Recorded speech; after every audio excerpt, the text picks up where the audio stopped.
There is a particular kind of quiet that exists only underwater. Not silence, exactly. The ocean is never truly silent, but a hush that swallows the noise of the world above and replaces it with something slower. A heartbeat sound.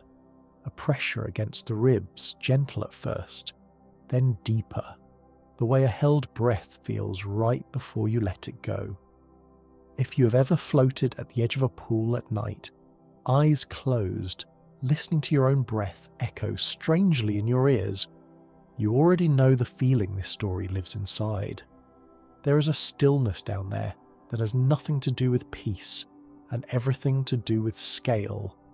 The sense that you're very small and the water around you is very old, and it does not particularly care whether you understand that or not. Tonight, we're going somewhere far stranger than a pool. We're sinking toward the ocean floor of a planet that was never meant to be found. Thousands of light years from a home and nobody on this journey will ever see again. A world catalogued only by a number, 4546b, because no one ever expected to stay long enough to give it anything as intimate as a name. Before we go down, I want to ask you something simple, the way I always do. Where are you settling in tonight? Maybe you're curled up under a blanket already, the room dark, the world outside finally quiet. Maybe you're stretched out on a couch with the day still clinging to your shoulders, waiting for it to loosen. Wherever you are, get comfortable, because the deeper this story goes, the darker and quieter it becomes, layer after layer, secret after secret, and that descent is exactly where we want to end up by the time this is over.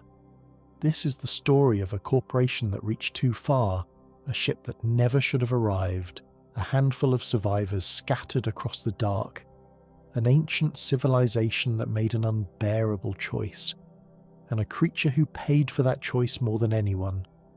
It's a long story, and a heavy one in places, but it is also, in its own strange way, a story about endurance, about what it means to keep going when the world around you offers no comfort and no explanation. Let the light in the room fade if it hasn't already.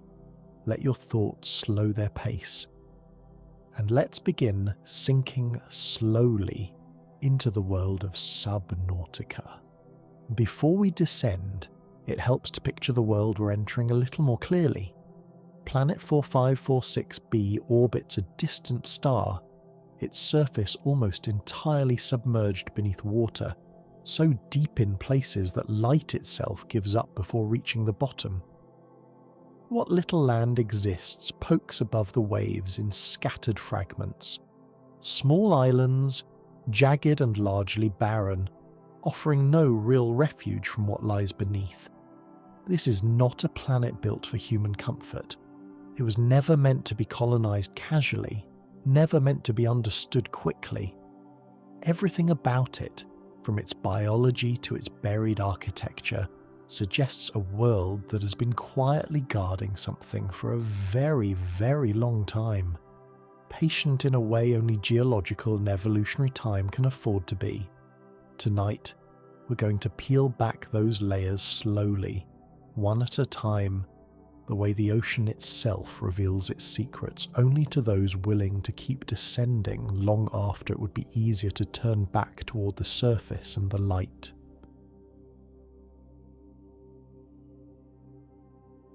Long before a single survivor ever touched water on planet 4546b, there was a corporation, and that corporation had a name that meant almost nothing and everything at once.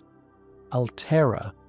In the world this story imagines, humanity has already spread itself thin across the stars, not primarily through governments or armies in the way older science fiction imagined, but through corporations that behave like governments and armies combined, wielding the kind of influence once reserved for nations. Alterra is one of the largest of these entities, a sprawling interstellar company with fingers in mining, terraforming, colonization, medical research, and quieter ventures it would rather nobody ask too many questions about. It builds ships the way old empires once built roads and railways, pushing further and further into unclaimed space, always looking for resources, always looking for leverage, always looking for the next place to plant a flag before a competitor can get there first. To understand Alterra is to understand a very particular kind of institutional logic, one where profit margins and calculated risks sit comfortably alongside human lives, treated less as people and more as line items in a much larger operation. This is not a story that paints the corporation as cartoonishly evil, throwing lightning bolts and cackling in boardrooms. It is something quieter and, in some ways, more unsettling than that. Alterra makes decisions the way large institutions often do, through committees, through risk assessments, through cost-benefit calculations that technically account for human welfare but rarely prioritise it above shareholder interest. Somewhere in one of those calculations, a decision was made to send a massive colonisation vessel into a distant, mostly unremarkable-looking system, and that decision would eventually cost dozens of lives, though almost none of the people responsible for making it would ever personally feel the consequences. It's worth imagining for a moment what the internal paperwork behind such a decision might actually look like. Somewhere in Alterra's records, buried among thousands of similar documents, sits an authorization for the Aurora's mission, signed off by executives who almost certainly never met the crew personally, who evaluated this expedition alongside dozens of others competing for the same limited resources and attention. The risk of losing contact with a distant system, of a mission going quiet without explanation, would have been calculated as an acceptable statistical possibility long before the ship ever launched. That is the particular horror embedded in corporate ambition at this scale. Not malice, but indifference dressed up in the reasonable-sounding language of acceptable risk tolerance. The crew aboard the Aurora, meanwhile, likely had no meaningful knowledge of what they were actually carrying, or why this particular system had been selected over countless other, equally unremarkable candidates. This is worth sitting with for a moment, because it reframes the tragedy that follows. These were not reckless adventurers knowingly courting danger for the sake of discovery. They were, for the most part, ordinary workers doing ordinary jobs, following orders and protocols established by people far removed from the actual consequences of those decisions. Engineers, technicians, colonization specialists, people with families and routines and lives that extended well beyond this single assignment, all of them caught in the gears of a much larger machine that valued their lives considerably less than it valued whatever secret cargo justified this particular mission's existence in the first place. It's worth imagining too the ordinary texture of life aboard a ship like the Aurora in the days and weeks before disaster struck. Shift rotations, maintenance schedules, the small routines and minor grievances that fill any long voyage regardless of its ultimate destination. None of that ordinary texture survives in any detail within the recovered records, but its absence is its own kind of statement. An entire small society, with its own rhythms and relationships and unremarkable daily concerns, simply ceased to exist within moments, and almost nothing beyond scattered wreckage and a single surviving engineer remains to mark that it ever existed at all. The starship Aurora belongs to this ambition. It's not a small vessel by any measure. It is enormous, built to carry colonists, supplies, and the heavy machinery needed to begin carving out a foothold on a new world, designed for the long, patient work of turning an unclaimed planet into another entry on Alterra's growing ledger of holdings.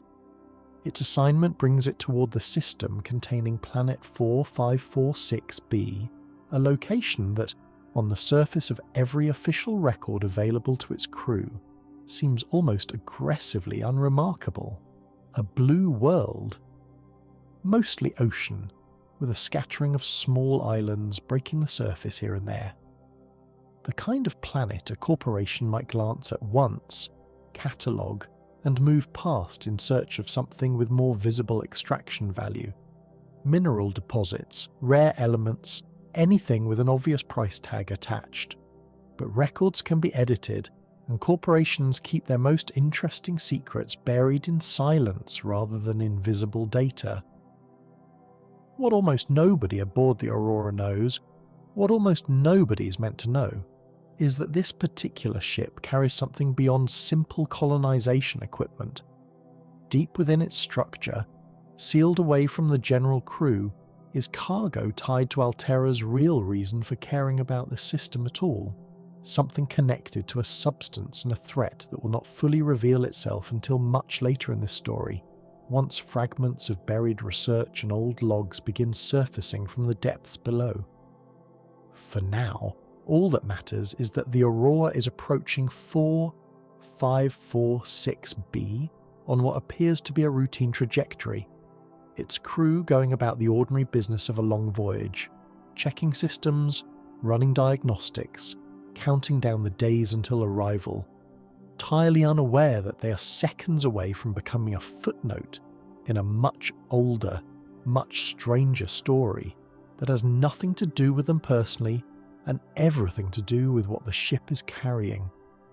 As the vessel enters orbit around 4546b, something goes catastrophically wrong. A signal, a presence, an intervention from somewhere below. The exact mechanism blurs depending on which fragments of the story you piece together and in what order, but the result is unmistakable and immediate. The Aurora is torn apart in low orbit, its hull ripped open along seams never designed to withstand whatever force has just been unleashed against it, its systems failing in cascading failure after cascading failure until there is nothing left holding the ship together as a coherent whole. Fire trails through vacuum in eerie silence. Debris scatters wide across the upper atmosphere, burning as it falls, streaking the sky above the planet with the kind of light that, from the ground, might almost look beautiful if you didn't know what it actually was. And somewhere inside that dying ship, a single escape pod detaches at the last possible moment, tumbling downward through atmosphere and heat toward a world made almost entirely of water, carrying with it the one person whose survival will come to define everything that follows in this story. There is something worth dwelling on in how casually catastrophic this opening sequence actually is. No dramatic countdown, no slow-building tension the crew could have reacted to in time. One moment the Aurora is simply proceeding on its assigned trajectory, its crew handling the mundane business of a long voyage, and the next moment the ship is coming apart in orbit, its fate decided in seconds by a force none of them ever saw coming or understood even as it happened. That abruptness matters, because it sets the tone for everything that follows on 4546b. This is not a planet that telegraphs its dangers politely in advance. It simply acts, and the humans caught in the middle of those actions are left to piece together the reasons afterward, if they're lucky enough to survive long enough to do so.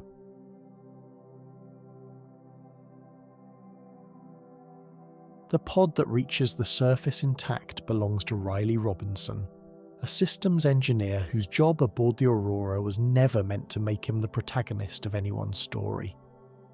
Engineers are not typically chosen for main character status in the narratives we usually tell ourselves. They are chosen because ships break down, and someone competent needs to be aboard when they inevitably do. Someone who understands wiring, life support, propulsion systems, the unglamorous mechanical backbone that keeps a vessel functioning across the vast empty distances between stars. But circumstance does not care about job titles or narrative convention, and when Ryley's pod splashes down into open water beneath a sky still burning with the wreckage of everything he knew, he becomes, in the space of a single terrifying descent, the only confirmed survivor of a disaster that almost certainly killed everyone else aboard the Aurora. What follows is not a triumphant awakening, the kind where a hero rises from wreckage already certain of their purpose. It is disorientation first, the ringing aftershock of catastrophe settling into muscle and bone, and then, slowly, the creeping realization of just how alone a person can actually become. The ocean stretches in every direction, flat and endless under a sky still hazed with smoke. The wreck of the Aurora burns visibly on the horizon, a landmark and a grave existing simultaneously, close enough to see, far too dangerous to reach safely. There is no rescue ship inbound. There is no communication with the wider galaxy, no reassuring voice on the radio promising help is on the way. There is only water, depth, and whatever survives beneath the surface waiting. This is where Subnautica's particular brand of quiet dread begins to take shape in earnest, and it's worth sitting with for a moment, because it is different from most survival stories you might already know. Ryley is not stranded on solid ground with visible horizons and at least somewhat familiar dangers. Wolves, weather, hunger, the things human storytelling has spent thousands of years preparing us to imagine. He is stranded on top of an alien ocean whose true size and depth he cannot see or measure from where he floats, populated by creatures whose behaviour he has absolutely no baseline for understanding. Every dive downward becomes an act of trust extended toward the unknown. Every new biome he encounters is simultaneously a resource to exploit and a potential threat waiting to reveal itself. And every hour that passes without any sign of rescue makes an uncomfortable truth a little harder to keep avoiding. Ryley is not simply surviving the aftermath of a shipwreck. He's being kept here by forces and circumstances he doesn't yet understand. Over the following days and weeks, as he begins constructing the tools necessary for continued survival, scanners to catalogue the unfamiliar life around him, small habitats to shelter in, eventually submersibles capable of carrying him deeper than his own body ever could alone, Ryley starts to uncover fragments of information, suggesting that his stranding here was never simple bad luck. Something aboard the Aurora, something Alterra was quietly transporting in its sealed compartments, appears directly connected to whatever force brought the ship down in the first place, and the deeper he explores, piecing together data logs and old recordings scattered across the wreckage and the ocean floor beyond it, the clearer it becomes that he has landed squarely in the middle of a story that began long before humanity ever left its home solar system, a story involving a virus, an ancient and long-vanished civilization, and consequences reaching far beyond one stranded engineer simply trying to survive one difficult night at a time. The isolation itself deserves attention here, because it is not merely a backdrop for the plot. It is, in many ways, the actual emotional core of Ryley's early experience on 4546b. There is no crew to coordinate with, no familiar faces to check in on, no shared meals or conversations to break up the long stretches of silence between discoverers. Just the sound of his own breathing inside a diving suit, the hum of equipment he's assembled from scavenged parts, and an ocean that offers no comfort, only information, doled out slowly and often at considerable risk. The isolation itself deserves attention here, because it is not merely a backdrop for the plot. It is, in many ways, the actual emotional core of Ryley's early experience on 4546b. There is no crew to coordinate with, no familiar faces to check in on, no shared meals or conversations to break up the long stretches of silence between discoveries. Just the sound of his own breathing inside a diving suit, the hum of equipment he's assembled from scavenged parts, and an ocean that offers no comfort, only information, doled out slowly and often at considerable risk. It is also worth noting how the environment itself is structured to mirror this emotional arc. The waters closest to his escape pod are relatively calm, well lit, populated with creatures that, while unfamiliar, rarely pose immediate lethal threat. It is almost a cradle, a gentle introduction before the story asks more of him. But even in these shallow, forgiving waters, the wreck of the Aurora looms constantly on the horizon, a visual reminder that safety here is always conditional, always temporary, always one bad decision or one unlucky encounter away from becoming something much worse. Ryley learns quickly that comfort on this planet is never permanent. It is simply the space between dangers, and the sooner he accepts that rhythm, the sooner he can start making real progress towards survival rather than simply enduring it moment to moment. The early tools he assembles reflect this gradual, patient rhythm of survival. A simple knife for close encounters, a scanner capable of cataloguing flora and fauna, converting raw fear of the unknown into structured, actionable data, a small habitat module, barely large enough to stand in, that nonetheless represents the first genuinely safe space he's had since the crash. 4 walls between himself and an ocean that has given him nothing without a corresponding cost. Each small technological victory buys him a little more range, a little more depth, a little more confidence, and with that confidence comes exposure to correspondingly larger dangers waiting patiently below. It is a careful, escalating dance between capability and risk that defines nearly every hour of his early time on 4546b, long before the larger mysteries of Kharaa or the Precursors ever enter the picture. There is a particular psychological rhythm to solo survival worth acknowledging here, one that Ryley's early logs, however sparse, capture with unusual honesty. The absence of other people does not simply mean an absence of conversation. It means an absence of external validation, of anyone to confirm that a given decision was reasonable, that a given fear was justified, that the increasingly strange things he's discovering are actually as significant as they feel in the moment. Every judgment call becomes his alone to make and live with. Every mistake becomes his alone to recover from, with no second opinion available before committing to a plan. This particular texture of solitude, not dramatic, not constantly terrifying, but persistently, quietly isolating, becomes as much a defining feature of his early experience as any predator or environmental hazard the planet throws at him. His earliest encounters with the planet's more dangerous wildlife also deserve mention here, because they establish a pattern that persists throughout the entire story. Creatures on 4546b are rarely simply monsters to be defeated through direct confrontation.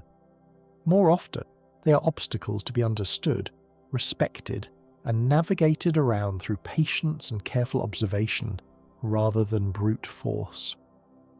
Emperor Leviathan, one of the more fearsome predators Ryley encounters relatively early in his exploration, cannot realistically be fought and defeated through conventional means available to him.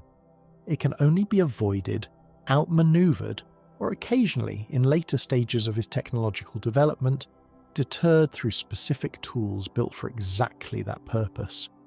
This design philosophy, if it can be called that, reinforces the broader thematic through-line of the entire story.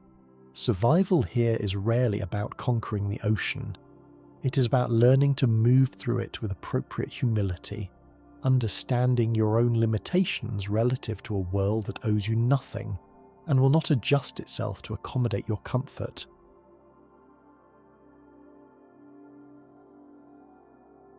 Ryley is not the first human being to find himself trapped on 4546b, and the deeper he dives, the more undeniable this fact becomes.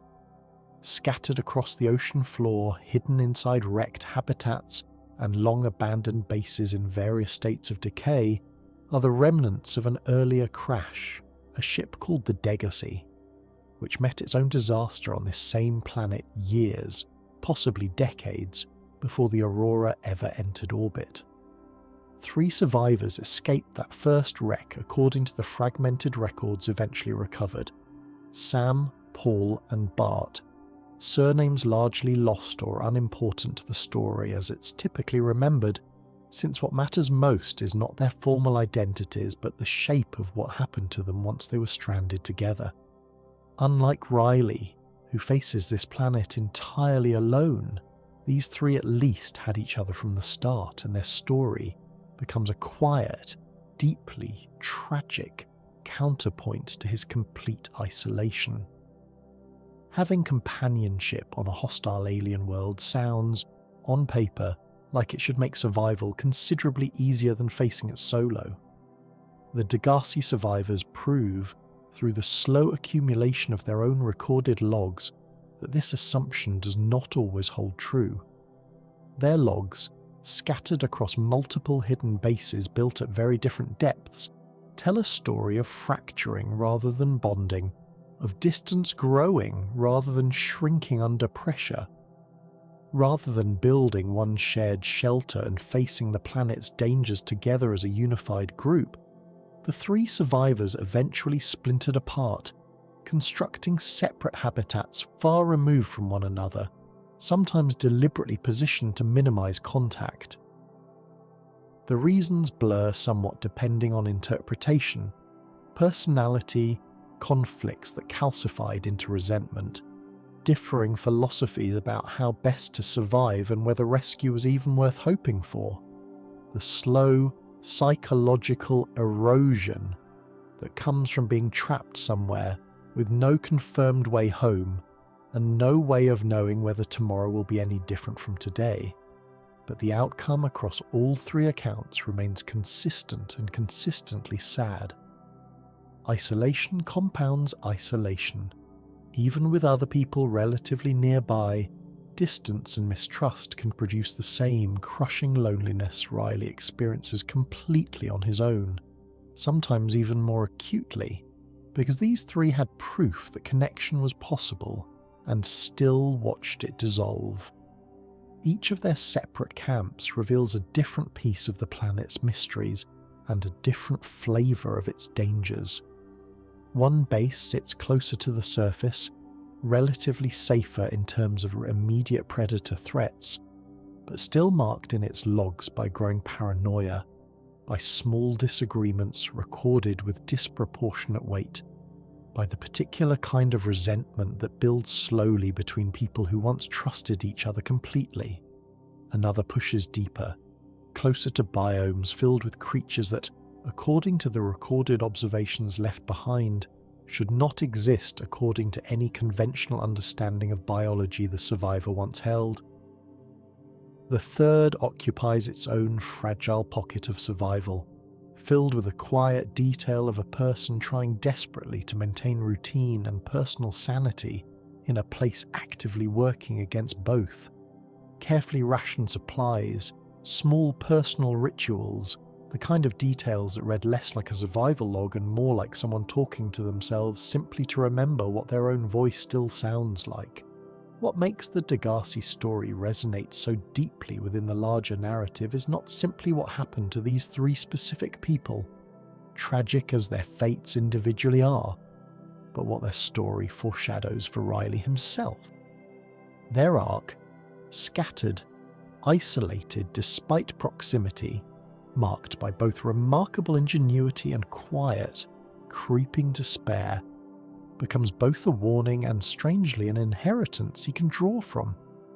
Their salvaged equipment, their partial scientific discoveries about the planet's ecosystem, and their hard-won knowledge of specific dangers become tools Ryley can directly use in his own survival, even as their fragmented, fractured humanity reminds him exactly what is at stake if he allows this world to break him down the same slow way it broke them. There is something particularly haunting about reading these logs out of order, the way most survivors piecing together the Degasi story inevitably do, encountering a moment of hope in one log, then a moment of despair from a different camp recorded months earlier, then a final entry that offers no resolution at all simply stops, the way real tragedies often do, without narrative closure or explanation. It resists the tidy shape we usually expect from stories about survival, and that resistance is precisely what makes it feel so uncomfortably real. Beyond the emotional weight of their fractured relationships, the Degasi survivors also left behind something quietly valuable in purely practical terms: a partial map of the planet's more dangerous territory, gathered through trial and error, often at painful personal cost. One log describes an encounter with a creature so large and so silent that the surviving crew member could only estimate its size by the sound of displaced water rather than any direct visual confirmation.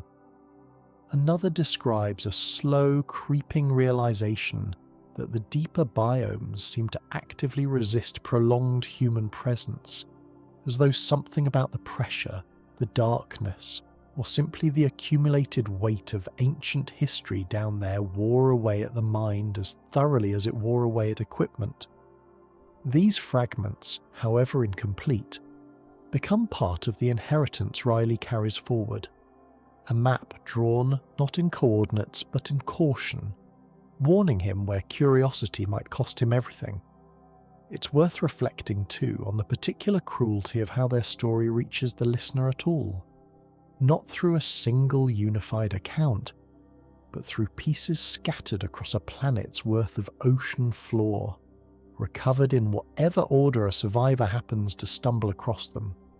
This fragmentation is not simply a storytelling device. It mirrors the actual experience of loss and distance the Degasi crew lived through. Just as they could not see the whole picture of what was happening to each other in real time, separated as they were by water and mistrust, so too can no single explorer piece together their complete story without patient, deliberate searching across multiple locations, multiple depths, multiple long, quiet dives spent simply looking for one more fragment of a story that will never fully resolve into something comfortable. Each of the three survivors also left behind small, telling details about their individual approach to enduring captivity, glimpses that read almost like personality studies scattered across their respective logs. One maintained meticulous records of every resource gathered, every repair completed, treating the discipline of documentation itself as a kind of anchor against the encroaching chaos of their situation. Another's logs grow increasingly philosophical over time, wrestling openly with questions of purpose and meaning in a way that suggests someone trying to make peace with the possibility that rescue might never come. The third's entries are the sparsest of the three, brief and practical, offering little insight into inner emotional life, which in its own way tells its own story about how differently people cope with the same fundamental horror of being stranded somewhere they never chose to be. By the time Ryley finishes gathering the last of their scattered logs, a fuller, sadder picture emerges than any single base could have offered alone. These were not simply three names attached to abandoned equipment. They were three distinct people, each responding to the same impossible circumstances in their own particular way, each ultimately failing to save the others despite whatever affection or loyalty might have existed between them before the pressure of isolation began wearing it away. Their story offers no clean moral lesson, no simple takeaway about what they should have done differently. It simply exists as evidence, patiently waiting in the dark, that this planet has claimed lives before Ryley's arrival and will likely claim more before its secrets are ever fully understood by anyone. There is a specific detail worth lingering on, one that surfaces in the final recovered log from the deepest of the three Degasi bases. Rather than despair or resignation, the entry describes something closer to acceptance, a kind of hard-won peace made with circumstances that could not be changed. Whether this reflects genuine emotional resolution or simply exhaustion, too deep to register as anything else, is left deliberately ambiguous, but it offers a quiet counterpoint to the more overtly tragic tone of the earlier logs, a reminder that even within genuine tragedy, individual moments of grace remain possible, however small, however fleeting against the larger weight of everything surrounding them.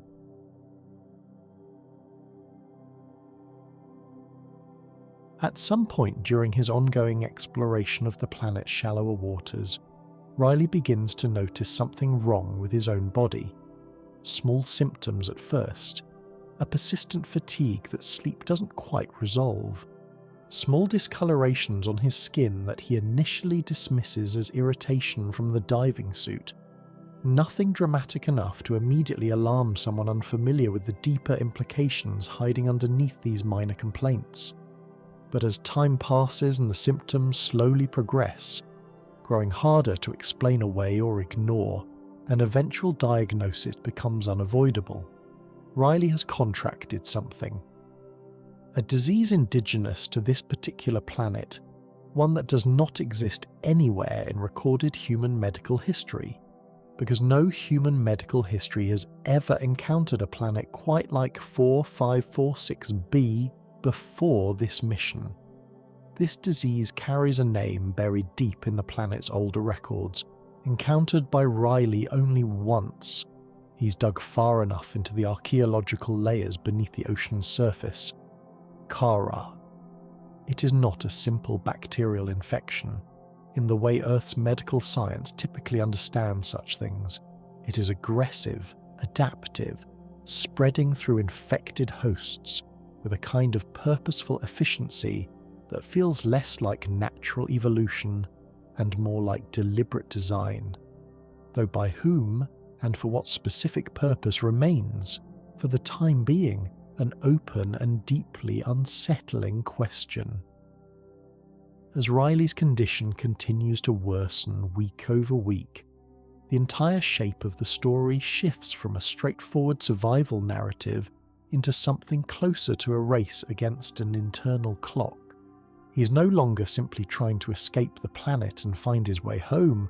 He's trying to find a cure before whatever is growing inside him finishes what it started, before his own body becomes just one more casualty scattered across this ocean's long, quiet history of them. This is also the precise moment the larger shape of the overall story starts coming into sharper focus for both Ryley and the audience following along with him. Alterra's interest in this remote system was never really about colonization potential, in the way the crew was originally briefed to believe. It was about Kharaa itself, a substance and a threat significant enough that the corporation was willing to send an enormous, expensive vessel into an isolated, unremarkable-looking system, carrying sealed cargo connected directly to this exact outbreak. Whether Alterra intended to study the disease for medical purposes, weaponize it for some undisclosed application, or simply contain a threat they'd stumbled onto during some earlier, unrecorded expedition, the implication remains uncomfortable regardless of which motive turns out to be closest to the truth. Humanity's presence on 4546b was never accidental curiosity, the innocent product of routine exploration. It was calculated corporate risk, weighed against projected benefit in some boardroom light years away, and Ryley has become collateral damage in a much larger, much colder decision made by people who will personally never suffer even a fraction of the consequences now unfolding in his blood. As his infection deepens and the symptoms grow harder to manage through improvised treatment, Ryley's exploration takes on new, sharper urgency. He begins actively searching not just for any possible rescue, but specifically for a cure, and this desperate search leads him toward increasingly dangerous depths, places the ocean itself seems to actively discourage humans from ever reaching, whether through hostile wildlife, crushing pressure, or terrain that simply refuses to make the journey easy. And it is here, in this pursuit of a cure driven by mounting physical desperation, that the story stops being simply about a stranded engineer trying to survive and starts becoming something closer to an archaeological mystery, layered with genuine emotional stakes. because the cure, when he finally starts closing in on real answers, turns out to be tied to something profoundly ancient, something that predates humanity's entire existence as a species, buried at depths that feel less like ocean floor and more like geological time itself made physical and reachable. There is a particular psychological weight to living with a countdown you cannot see the end of. Ryley does not know, in any precise sense, how much time remains before Kharaa's progression becomes irreversible. He can only observe trends, worsening, fatigue, more pronounced discoloration, small tremors that weren't there the week before, and extrapolate forward with the uneasy math of someone watching a fuse burn without knowing exactly how long the fuse actually is. This uncertainty becomes its own form of quiet horror, arguably more unsettling than any predator lurking in the depths below him, because there is no scanner readout that can tell him precisely how many days he has left, only the slow, cumulative evidence of his own deteriorating body. What makes this section of the story resonate so strongly within the broader narrative is the way it reframes exploration itself. Early on, diving deeper into unknown biomes was driven primarily by curiosity, by the practical need for resources and information. Once the diagnosis lands, every dive afterward carries a second, more urgent motive layered underneath the first. He is not simply exploring anymore, he is racing, even in moments that outwardly look identical to his earlier, more leisurely expeditions. The ocean has not changed. The stakes woven into every trip through it have. There is also a quieter, more introspective dimension to this chapter of Ryley's experience worth sitting with. Illness, even the alien, unprecedented kind he now carries, has a way of stripping away distraction and forcing a person into uncomfortable honesty with themselves. Alone, infected and uncertain whether any cure exists at all, Ryley's internal experience during this stretch likely oscillates between grim determination and moments of genuine despair, the kind that survival logs rarely capture fully, because there is rarely anyone left to record them for.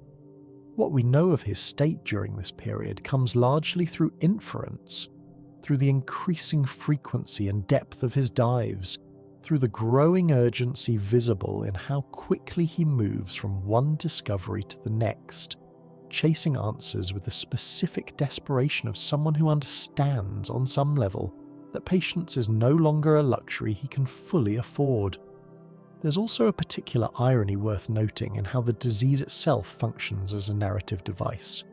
Kharaa is, in a sense, the thread that pulls Ryley from a relatively contained survival story into a vastly larger one involving an ancient alien war and a captive godlike creature. Without the infection forcing his hand, it's entirely plausible he might have spent his remaining time on 4546b focused narrowly on immediate survival and eventual rescue, never venturing deep enough to uncover the Precursor ruins or encounter the Sea Emperor at all. In this sense, the very thing threatening to kill him is also, paradoxically, the thing that ultimately connects him to a much larger, older story he would otherwise never have had reason to discover. There is also value in considering the disease from a purely biological standpoint, setting aside its narrative function for a moment. Kharaa's ability to jump between such vastly different species, precursor and human alike, despite the enormous evolutionary distance separating them, suggests something genuinely unusual about its fundamental nature, something that pushes it beyond the category of ordinary infectious disease and towards something closer to a universal biological vulnerability, exploiting some shared characteristic across otherwise wildly different forms of life. Whether this represents deliberate design by whatever originally created it, or simply a freak biological accident capable of exploiting commonalities across carbon-based life more broadly, remains one of the story's more tantalizing unresolved questions, one that later chapters in the wider universe continue to explore without ever fully closing the book on it.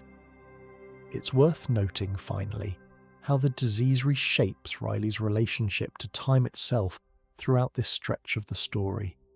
Before infection, time on 4546b moved according to the ordinary rhythms of survival. Day and night cycles, the gradual accumulation of resources and knowledge, a pace that, while urgent in its own way, still allowed room for caution and careful planning. After infection, every day carries a subtly different weight, measured now not just against the practical demands of survival, but against an internal, invisible clock whose exact pace remains unknown to him. This altered relationship to time bleeds into nearly every subsequent decision he makes, a quiet undercurrent of urgency running beneath even his most methodical, careful actions from this point forward.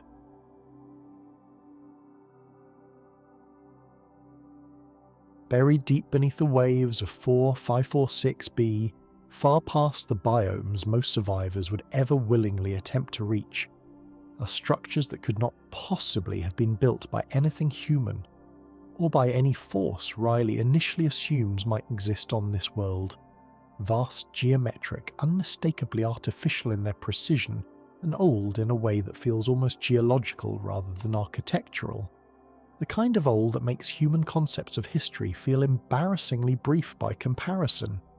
These are the remnants of the Precursors, an ancient, highly advanced alien civilization that once spanned significant portions of the galaxy, and whose ultimate fate is deeply, inextricably tied to the very disease now slowly killing Ryley from the inside out. The Precursors, as pieced together through recovered data logs, holographic recordings scattered throughout their ruins, and the physical architecture they left behind, were an interstellar civilization of extraordinary technological capability, far surpassing anything humanity has managed to achieve, even with all its corporate-funded ambition. They built ships that dwarfed anything in Alterra's fleet by orders of magnitude. They terraformed entire worlds according to purposes not always clear from the surviving records.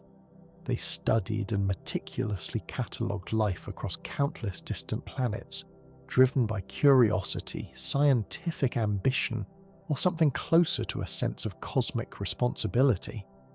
The records leave room for multiple interpretations, and the story deliberately never fully resolves which motivation dominated.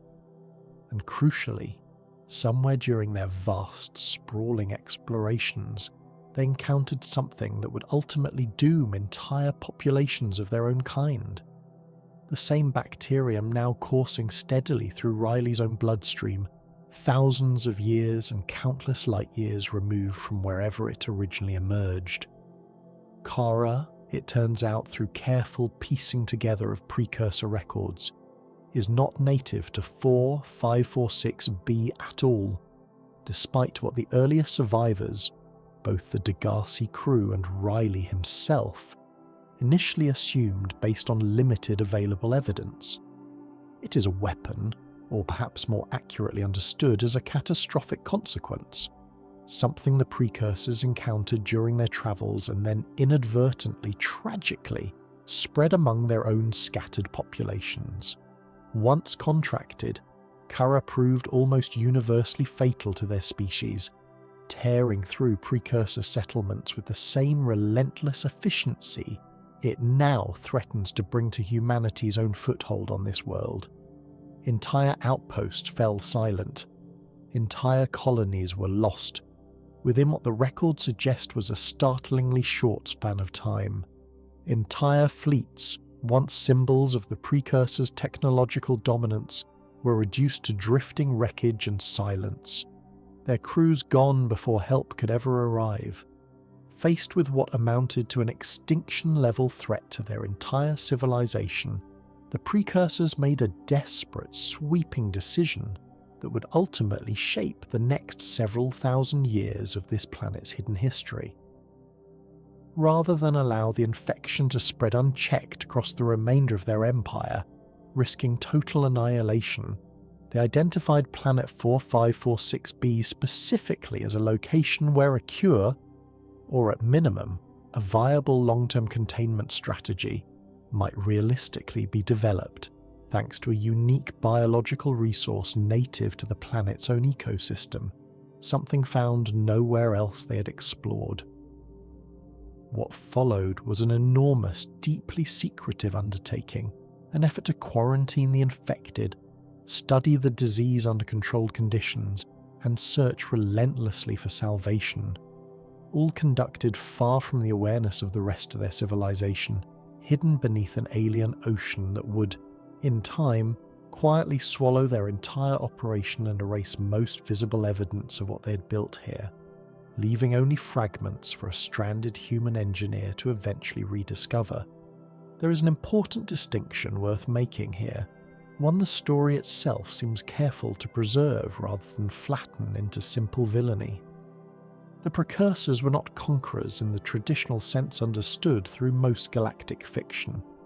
Their ruins show no evidence of large-scale warfare against other intelligent species, no monuments to conquest, no weapons designed primarily for offense against thinking beings.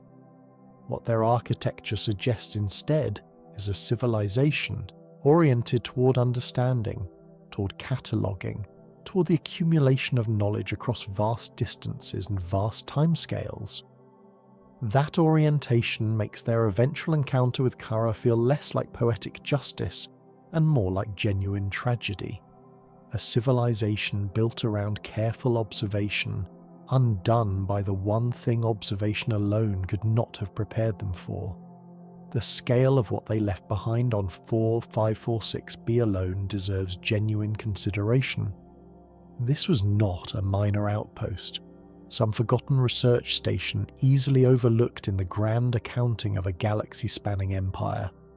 The infrastructure recovered here suggests a resource commitment on par with a civilization's most urgent, highest priority undertakings. The kind of investment normally reserved for existential threats rather than routine scientific curiosity. Every additional ruin Ryley uncovers reinforces this impression further, layer after layer of purpose-built architecture stacked atop each other across what the geological evidence suggests was an enormous span of accumulated time, each layer representing another stage in a desperate, escalating effort that never quite managed to outrun the crisis driving it forward. The Precursor aesthetic itself, insofar as it can be described through recovered ruins, carries a particular quality worth noting. Smooth, curved surfaces rather than sharp angles, an architectural philosophy that seems to favour flow and continuity over rigid geometric division. Whether this reflects genuine aesthetic preference, practical engineering considerations suited to their biology, or something closer to philosophical worldview expressed through built environment, the story leaves open to interpretation. What remains consistent throughout every ruin encountered, however, is a sense of purposefulness. Nothing here feels decorative or accidental. Every structure, every corridor, every chamber seems to have been built with clear function in mind, evidence of a civilization that valued efficiency and clarity even in the depths of an existential crisis that might have excused a certain amount of desperate improvisation. There's also something worth considering about how a civilization capable of this level of technological achievement chose, ultimately, to respond to catastrophe, not through abandonment or evacuation, but through sustained, patient commitment to a single location over what appears to have been an extraordinarily long time frame. Other civilizations faced with a similarly existential threat might have simply cut their losses, sealed off the infected region, and redirected resources toward other priorities. The Precursors, at least according to the evidence recovered here, chose instead to dig in, to commit enormous ongoing resources toward a problem that offered no guarantee of resolution. That commitment speaks to something notable about their civilizational character, a willingness to keep fighting for a solution long after abandonment might have been the more pragmatic choice, even if that same commitment ultimately came at devastating cost to the Sea Emperor and, quite possibly, to countless individual precursors who spent their entire careers, and in some cases likely their entire lives, working on a problem they may never have seen fully resolved. It is also worth reflecting on what this ancient effort implies about the broader precursor relationship to failure and loss more generally. A civilization willing to commit this deeply to a single, uncertain research effort likely valued perseverance as a core cultural trait, perhaps even at the expense of knowing when to cut losses and redirect resources elsewhere. There is a version of wisdom that involves knowing when to stop, and the precursors, whatever their considerable achievements elsewhere, may never have fully developed that particular wisdom when it came to their war against Kharaa, continuing to pour resources into a single location long after the original crisis had arguably outgrown any single solution's ability to address it. There's a certain melancholy in imagining the final years of this effort, whatever they actually looked like on the ground. A dwindling number of researchers, perhaps, maintaining facilities built for a much larger operation than what remained active by the end.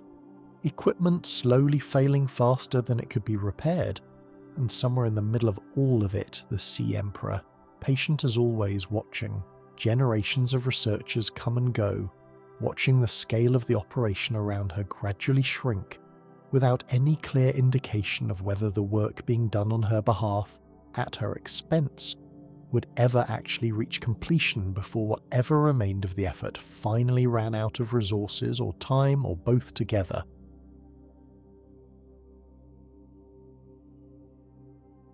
The precursor response to Kharaa was never simply scientific in nature, confined to clean laboratories and careful observation.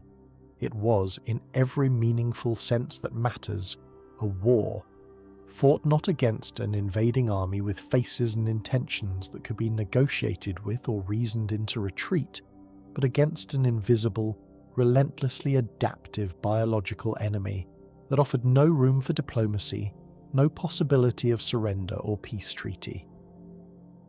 And like most wars fought throughout any civilization's history, human or otherwise, it produced both extraordinary feats of innovation and staggering, almost incomprehensible loss along the way.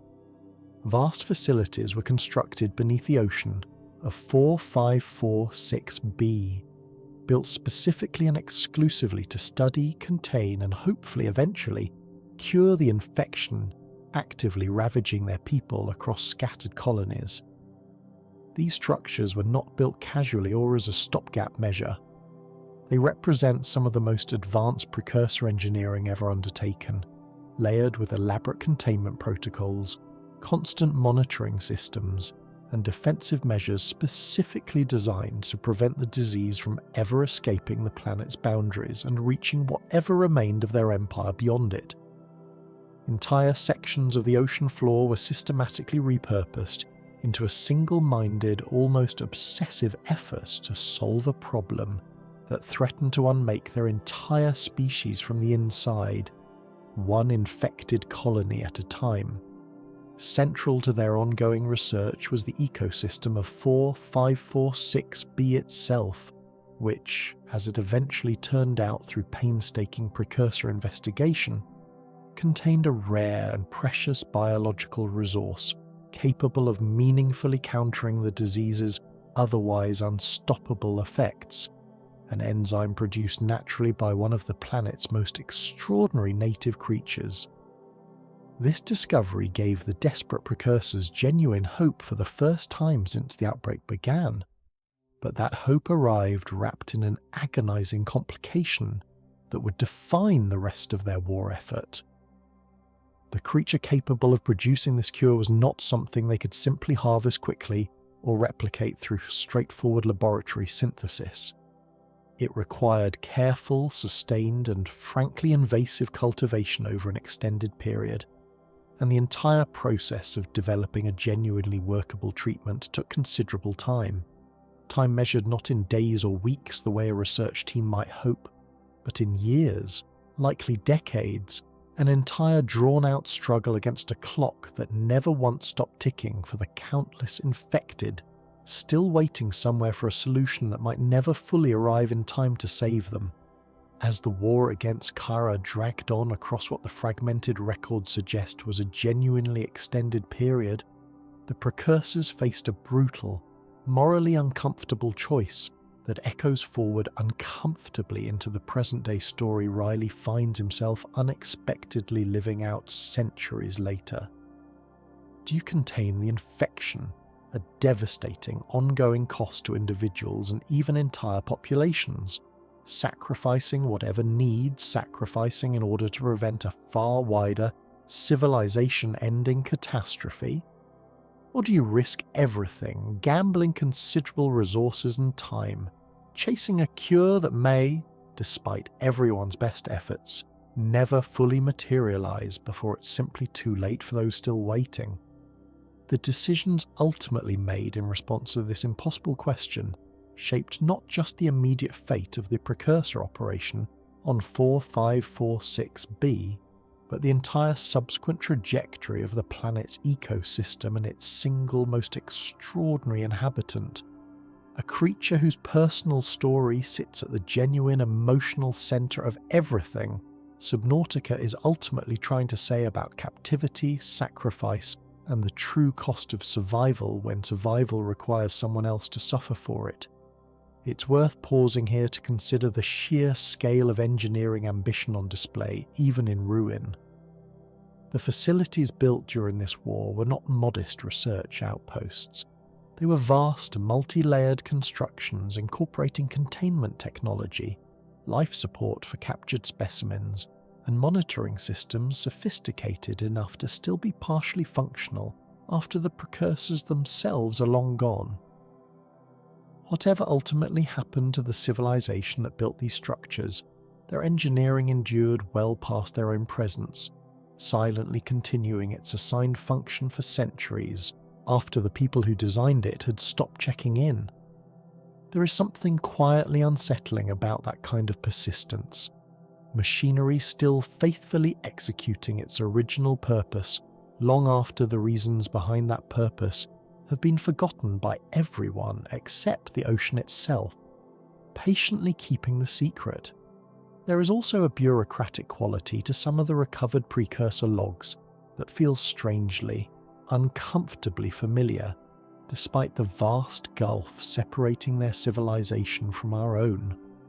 Requisition requests for additional resources, status updates cataloguing incremental research progress in clinical, unemotional language, personnel logs noting rotations, reassignments, the ordinary administrative texture of any large institutional undertaking, alien or otherwise. It's a reminder that even a civilization capable of interstellar travel and terraforming still organised its most desperate wartime effort through committees and reports, through the same unglamorous machinery of bureaucracy that governs Alterra's own operations millennia later. Desperation, it seems, does not eliminate paperwork, it simply raises the stakes attached to it. Consider also the emotional toll such a prolonged, uncertain conflict would have taken on the individual Precursors actually staffing these facilities day after day, year after year, with no guaranteed resolution in sight. Unlike a conventional war with visible battle lines and measurable progress, the fight against Kharaa likely felt for those living through it like an endless holding action against an enemy that could not be seen, could not be reasoned with, and offered no clear indication of when or whether victory might actually arrive. That particular flavour of prolonged, ambiguous crisis carries its own psychological weight, distinct from the more immediate terror of direct combat, and it's worth imagining what that slow-burning uncertainty must have done to morale across the facility over however many years this effort ultimately consumed. There's a particular kind of grief embedded in imagining the generations of precursor researchers who worked on this problem their entire professional lives without ever seeing it resolved, who trained successors to continue the work they themselves would never finish, who passed down incomplete data and half-formed hypotheses across what may have been dozens of successive research teams before Ryley eventually stumbles onto the completed groundwork centuries later. In a sense, the eventual cure Ryley synthesizes represents the culmination of an effort far larger than any single researcher, any single generation could have accomplished alone. A relay race spanning centuries, finally completed by someone who never knew any of the individuals who carried the baton before him, working entirely from the notes and partial solutions they left behind. This particular framing also reshapes how the story wants its audience to understand Ryley's eventual success. It is not, in any meaningful sense, purely his own individual achievement, however much personal courage and ingenuity the process demanded of him directly. It is the final step in a project initiated by beings he never met, carried forward across an almost incomprehensible span of accumulated effort, completed only because circumstance happened to deliver someone capable of finishing what they started at precisely the right moment, in precisely the right place. There's something quietly humbling in that framing, a reminder that even the most personally significant achievements often rest on foundations built by countless others whose contributions go largely unacknowledged and unremembered. It's worth considering finally what this framing suggests about the nature of legacy itself, a theme this entire story keeps quietly circling back to from different angles. The Precursors never got to see their war against Kharaa resolved. The Degasi survivors never got to see rescue arrive. And yet their combined efforts, their accumulated knowledge, their hard-won lessons scattered across logs and ruins and half-finished research, all of it eventually found its way to someone capable of using it, someone who arrived long after they could have known their work would matter to anyone at all. There's a quiet comfort in that, even amid everything tragic about how each of their individual stories ended. The sense that effort, however seemingly unrewarded in the moment, rarely vanishes, entirely without leaving some trace behind for whoever comes looking next.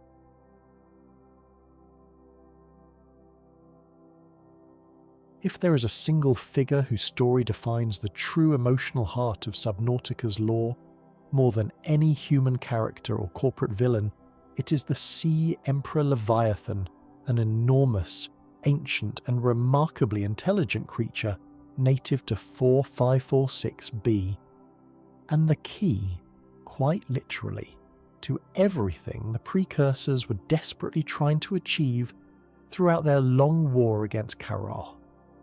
The Sea Emperor is not simply another dangerous predator lurking somewhere in the planet's deepest, darkest depths, though her sheer overwhelming size alone would justify a certain instinctive fear in anyone encountering her without proper context or understanding. She's something closer to a guardian, a mother figure to her own kind, and a long-suffering prisoner, all three roles layered together simultaneously. Her unique biology produces the very enzyme the Precursors eventually identified as capable of neutralizing Kharaa's otherwise fatal effects, and this singular biological fact made her, from the exact moment of that discovery onward, both the entire galaxy's best remaining hope for a cure and, simultaneously, a resource to be captured, contained, studied, and ultimately controlled for as long as the crisis demanded. The Precursors, growing increasingly desperate and rapidly running out of viable alternatives as their war dragged on, made the decision to capture the Sea Emperor and confine her within a massive, purpose-built containment facility constructed specifically to house a creature of her extraordinary size. A decision that, Whatever scientific or civilizational justification the Precursors offered themselves at the time amounts unmistakably to an act of profound cruelty inflicted upon an intelligent, clearly feeling creature who did absolutely nothing to deserve her captivity beyond simply existing on the wrong planet, with the wrong biology, at precisely the wrong moment in her species' long, otherwise undisturbed history. For untold years, quite possibly centuries by the time Ryley eventually encounters her, she remained trapped within this facility, her own biology repeatedly harvested in the ongoing effort to produce a viable deliverable cure, her fundamental freedom sacrificed again and again for a war she herself never chose to fight, and had no voice in ending. What makes her story even more devastating upon closer examination is the presence of her offspring, young sea emperors born directly into captivity, having never known anything resembling freedom, their own biology and overall well-being intrinsically and permanently tied to their mother's continued imprisonment within these walls. The Precursors' eventual cure, once finally developed after years of painstaking research, requires biological components tied not just to the Sea Emperor herself, but specifically to these young ones as well, meaning her captivity was never conceived as a temporary or transitional measure to be lifted once a solution emerged. It was, in practice, a permanent arrangement, an ongoing, compounding sacrifice demanded repeatedly of a creature who had no meaningful voice whatsoever in the negotiation that decided her fate. By the time Ryley finally encounters her deep within the ruins of the Precursor facility, built specifically to hold her, the Sea Emperor has already been trapped for an almost incomprehensible span of time, patiently enduring what amounts to a slow, ongoing act of institutional exploitation dressed up carefully in the language of necessary science and civilizational survival. And yet, remarkably, despite absolutely everything done to her across this extended captivity, she's not hostile toward Ryley when he finally reaches her. She is, if anything, quietly hopeful, recognizing in this small, struggling, infected human something the Precursors themselves were never quite able to deliver across their entire desperate war effort. A genuine possibility of an ending, not just for the disease killing him from the inside, but for her own decades of patient, uncomplaining suffering. There is something worth sitting with in how the story chooses to portray her, not as a monster to be defeated in some climactic battle, the way video game logic might typically demand of a creature this size and this central to the plot, but as a being deserving of empathy, patience, and eventual liberation. It's a quiet subversion of expectation that rewards patience rather than aggression, listening rather than fighting, and it mirrors the broader emotional register. This entire story asks its audience to sit inside. There is something worth sitting with in how the story chooses to portray her, not as a monster to be defeated in some climactic battle, the way video game logic might typically demand of a creature this size and this central to the plot, but as a being deserving of empathy, patience, and eventual liberation. It's a quiet subversion of expectation that rewards patience rather than aggression, listening rather than fighting, and it mirrors the broader emotional register. This entire story asks its audience to sit inside. Her communication with Ryley, once established, unfolds gradually rather than all at once, fragments of understanding building across repeated encounters rather than a single dramatic reveal. This slow pacing feels deliberate. It mirrors the trust-building process that would realistically occur between a traumatized, long-captive creature and a stranger she has no immediate reason to trust, regardless of his intentions. She has, after all, likely seen other visitors pass through her prison before, precursor researchers, perhaps even earlier human explorers who never made it far enough to matter. Her caution, when it appears, is earned. Her eventual trust, when it finally arrives, feels correspondingly meaningful precisely because it was never given freely or immediately. Consider, too, the sheer sensory experience of encountering her for the first time. The scale involved defies easy comparison to anything in Ryley's prior experience, human or otherwise. Most creatures on this planet, however dangerous, exist at a scale the mind can process intuitively. The Sea Emperor exists at a scale that requires deliberate reorientation, a moment of genuine cognitive adjustment before comprehension catches up with perception. And yet, despite that overwhelming physical scale, what ultimately defines the encounter is not fear but something closer to reverence.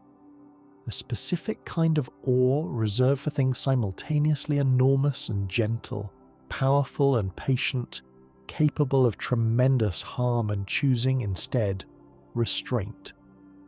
It's worth dwelling, briefly, on what her extended captivity might have actually felt like from her own perspective, insofar as any human narration can meaningfully speculate about the inner experience of a creature this alien. Centuries of confinement within the same enclosed space. Generations of offspring born never knowing anything beyond these walls. A biological function, the production of enzyme 42, repeatedly extracted from her body for purposes she may or may not have fully understood, by beings who, however desperate their own circumstances, never fully treated her as anything beyond a resource to be managed. And through all of this, according to everything Ryley eventually learns about her, she never seems to have responded with cruelty of her own, never seems to have lashed out indiscriminately against her captors, or later against Ryley himself. That restraint, sustained across an almost incomprehensible span of suffering, is perhaps the single most remarkable thing about her entire character. There is also something worth noting about how her story functions as a kind of moral centre for the entire narrative, a fixed point against which every other choice in the story can be measured. The Precursors' desperation is understandable, even sympathetic in places, but her continued suffering throughout their war remains a cost that the story never asks its audience to simply wave away or forgive without reservation. Ryley's eventual choice to help free her, rather than simply extracting what he personally needs and leaving, becomes one of the more quietly significant moral decisions available within the story, a small act of restitution offered on behalf of an entire civilization that never managed to offer it themselves. Her offspring too deserve specific mention as a distinct emotional element within this chapter of the story. Watching young Sea Emperors, born entirely within captivity, still curious and playful despite everything surrounding their brief existence, adds a particular poignancy that a story focused solely on the adult Sea Emperor's suffering might otherwise lack. These young creatures represent both the ongoing cost of continued captivity and, simultaneously, the clearest possible symbol of what genuine freedom might eventually look like for this family, should Ryley succeed in bringing this long chapter of confinement to its overdue close, a small, patient hope, carried forward by creatures who have never known anything else, yet somehow still reach toward curiosity rather than despair.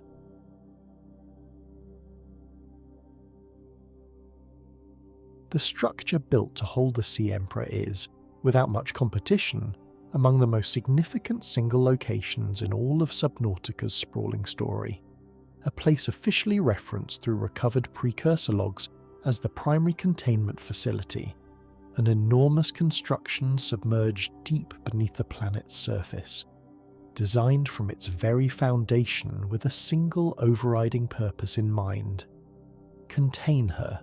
Study her, extract whatever was needed from her ongoing captivity for as long as the crisis required, regardless of the personal cost to the creature at its centre. Walking through the ruins of this facility centuries later, carefully piecing together the scattered logs and preserved recordings left behind by researchers long since gone, paints a portrait of an operation caught uncomfortably between genuine scientific desperation and something considerably colder underneath it, an institutional willingness to treat a thinking, feeling creature as raw material in service of a much larger, civilization-scale goal. The Precursors were not cartoonish villains twirling metaphorical mustaches throughout this story.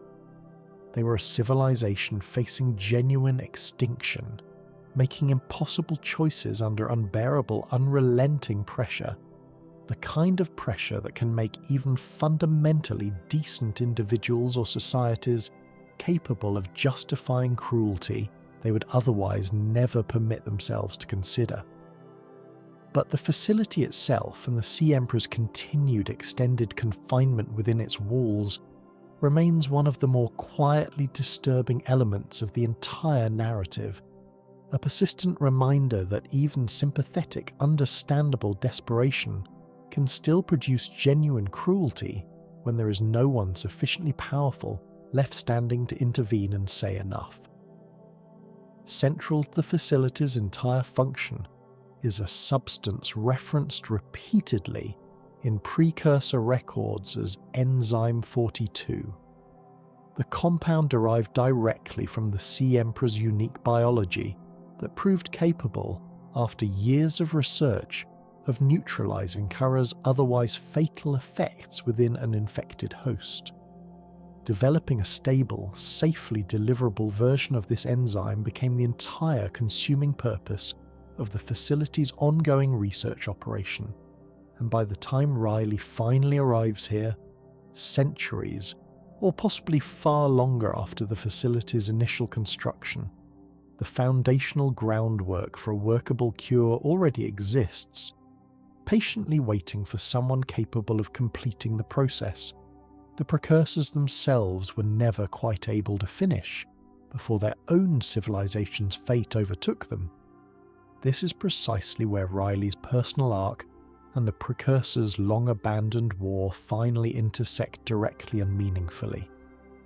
Guided by fragments of preserved Precursor knowledge and, crucially, the Sea Emperor's own patient guidance offered directly to him, Ryley begins the delicate process of completing what this ancient civilization started but never finished, synthesizing a functional cure using Enzyme 42, derived in part from the eggs of the Sea Emperor's own offspring, a final process she willingly assists him with, despite it representing, in some genuine sense, the very last harvest demanded of her already impossibly long captivity, one more sacrifice asked of a creature who has already given so much.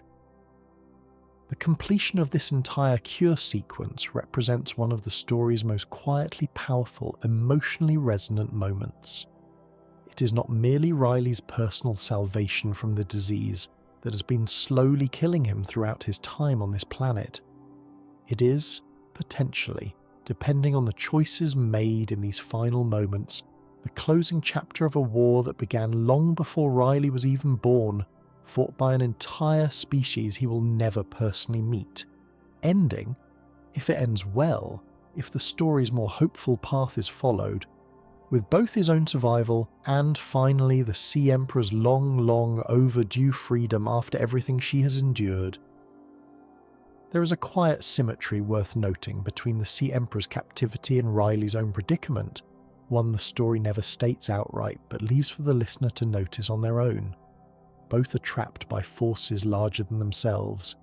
Both are being slowly depleted by circumstances they did not choose, and both find eventually that the only path toward freedom runs directly through cooperation rather than conflict. The facility that once represented pure captivity for her becomes, through Ryley's presence, the site of eventual mutual liberation for them both, a transformation that feels earned precisely because of how much suffering preceded it, rather than despite it. The process of actually synthesizing the cure, once the necessary components have been gathered, carries its own quiet tension worth acknowledging. This is not a simple matter of combining ingredients and waiting. It requires precise technical execution, careful attention to sequence and proportion. The kind of demanding scientific process that leaves little room for error when the consequence of failure is measured in a life slowly running out of time. Ryley, an engineer by training rather than a biologist or chemist, finds himself completing work that would have challenged the Precursors' own dedicated researchers, guided by a combination of salvaged instructions and the Sea Emperor's own patient, wordless assistance. It is a moment where his specific skill set, improvisation, systems thinking, the ability to make unfamiliar technology function under pressure, finally pays off in the most literal, life-saving way possible. There is something worth noting too about the facility's own physical deterioration by the time Ryley arrives to complete this work. Centuries of submersion, of pressure, of simple entropy have left much of the original Precursor equipment damaged or offline entirely, forcing Ryley to improvise workarounds using whatever combination of salvaged Precursor technology and his own scavenged human equipment he can piece together. This blending of ancient alien engineering and improvised human ingenuity becomes, in its own way, a quiet symbol for the entire arc of his journey. Two entirely different forms of knowledge, separated by thousands of years and an entire evolutionary gulf, working together out of sheer necessity to solve a problem neither civilization could have fully solved alone. The final moments of the cure sequence, once everything has been gathered and prepared, carry an almost ceremonial weight worth acknowledging. This is not simply a mechanical process completed in isolation. It happens in the presence of the Sea Emperor herself, in the very chamber that has held her captive for longer than any human civilization has existed.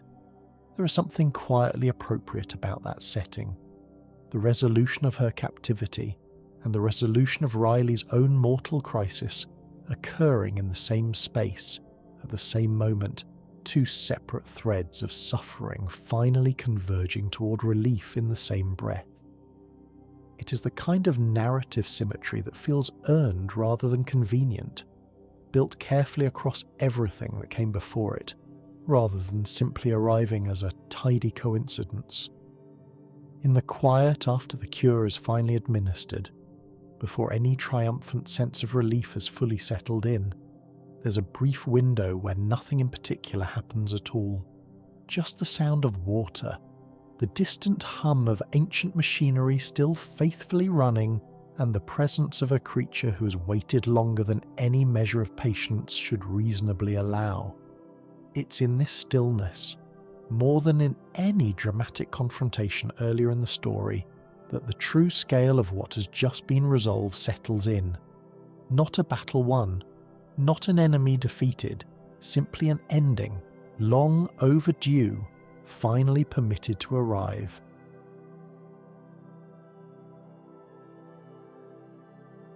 Beneath even the considerable depths of the primary containment facility lies some of the oldest, strangest terrain found anywhere on all of 4546b, a labyrinthine network of underwater caverns and interconnected biomes collectively remembered by those brave or desperate enough to explore them as the Lost River, a place that feels less like a continuation of the same ocean Ryley has been steadily navigating for weeks, and more like the entrance to an entirely separate, older world buried directly beneath it, waiting patiently to be found by someone willing to go deep enough.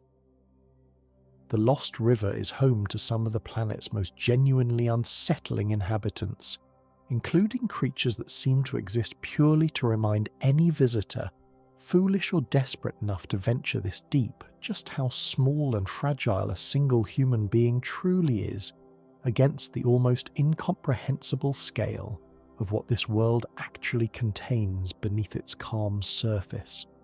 Among the most memorable and dread-inducing are the ghost leviathans, massive, pale and eerily silent predators that patrol these caverns with an almost spectral, otherworldly quality. Their presence typically detected more often through unsettling ambient sound design and half-glimpsed shapes moving just beyond the edge of visibility than through any direct sustained confrontation. They function, narratively and mechanically, less as a threat meant to be fought head-on, and more as a force meant to be respected, avoided when possible, and survived through patience and careful navigation rather than confrontation. Scattered throughout this entire region are additional fragments of precursor architecture and preserved history, remnants of a civilization whose presence on 4546b ran far deeper, both literally in terms of physical depth and figuratively in terms of narrative significance, than most survivors ever fully come to appreciate during their time here. These particular ruins reveal small, precious glimpses of precursor life extending beyond simply their desperate war against Kharaa. Evidence of art, evidence of culture, of ordinary daily existence carried out by beings who, whatever their ultimate collective fate turned out to be, were clearly not defined solely by the singular crisis that eventually consumed their entire operation here on this one remote planet. The deeper significance of the Lost River within the overall story lies in what it represents structurally, almost architecturally, within the pacing of the larger narrative. It functions as a kind of threshold, a transitional space bridging the more familiar, more comprehensible biomes closer to the surface and the truly ancient, deeply alien history buried at the planet's very core, waiting at the bottom of everything. Every single step deeper into this region strips away another comfortable layer of assumption about what 4546b actually is, fundamentally, beneath its deceptively calm blue surface. It is not simply an alien ocean world populated by dangerous unfamiliar wildlife, the way it might have initially appeared to Ryley during his first frightened days here. It is, more accurately, a graveyard, a laboratory, a prison, and a battlefield, all four layered directly on top of each other across an almost incomprehensible span of accumulated time, and the Lost River is precisely where this layered, complicated history finally becomes impossible for any explorer to keep ignoring or explaining away. For Ryley personally, passing through this particular region represents as much a psychological trial as it does a purely physical one. The isolation that has defined his entire experience on this planet since the moment his pod hit the water reaches its absolute peak here, in caverns so deep and so ancient that the very concept of rescue, of home, of any meaningful life existing beyond this one endless ocean starts to feel almost abstract, almost theoretical, like something from a life he can barely remember having lived. And yet it is precisely this crushing depth of isolation, this complete severance from anything familiar, that ultimately leads him toward the answers he's been so desperately searching for across everything that came before this point. For Ryley personally, passing through this particular region represents as much a psychological trial as it does a purely physical one. The isolation that has defined his entire experience on this planet since the moment his pod hit the water reaches its absolute peak here, in caverns so deep and so ancient that the very concept of rescue, of home, of any meaningful life existing beyond this one endless ocean, starts to feel almost abstract, almost theoretical, like something from a life he can barely remember having lived. And yet it is precisely this crushing depth of isolation, this complete severance from anything familiar, that ultimately leads him toward the answers he has been so desperately searching for across everything that came before this point. The sound design of this region, insofar as it can be described in narration rather than experienced directly, deserves particular mention, because so much of the Lost River's dread comes not from what is seen but from what is heard and half glimpsed.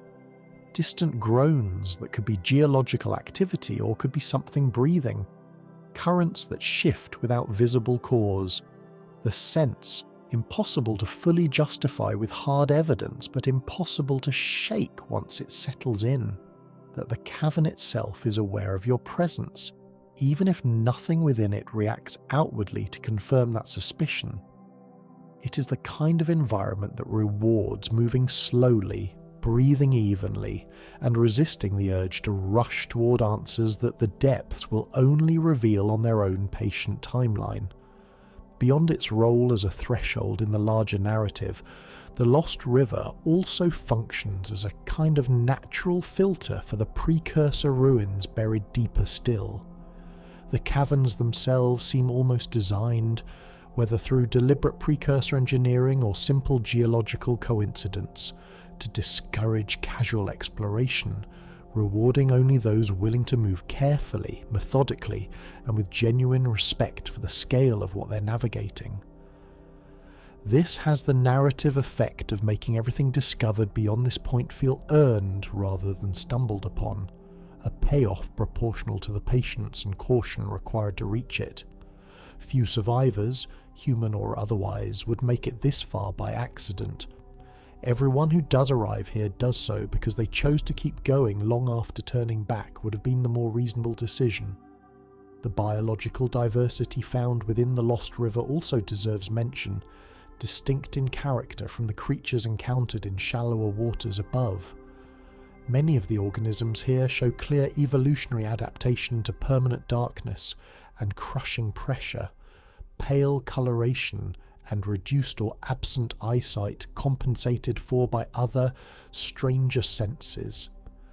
There's a kind of alien elegance to this deep biome ecosystem, life having found ways to persist and even thrive in conditions that would instantly kill an unprotected human, a reminder that 4546b's ocean supports far more variety and resilience than its relatively calmer surface waters might initially suggest to a new arrival still getting their bearings after a shipwreck. There's also a particular quality to the light, or rather the absence of it, that defines this entire region in ways worth sitting with. Above, even in moderately deep water, some trace of sunlight typically filters down, however faint, offering at least a psychological anchor to the world above the surface. In the Lost River, that connection severs almost entirely. Whatever light exists here comes from bioluminescent organisms, from the glow of precursor technology still faintly active after all this time, or from equipment Ryley himself carries into the darkness. This absence of natural light adds a distinct psychological dimension to the exploration, a sense of having crossed some threshold beyond which the ordinary rules and comforts of the surface world simply no longer apply, replaced by an older, stranger set of rules entirely. There is a specific moment, recounted through Ryley's own scattered logs from this stretch of his journey, worth mentioning here. An encounter with bioluminescent fungal growth covering an entire cavern wall, pulsing faintly in slow rhythmic patterns that seemed, to his exhausted and increasingly strained perception, almost like breathing.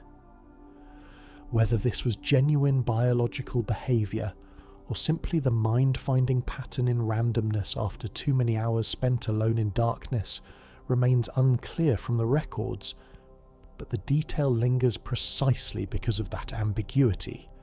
It's a small, quiet reminder that isolation this profound inevitably begins reshaping perception itself, blurring the line between what the ocean actually contains and what a sufficiently strained mind might begin projecting onto it.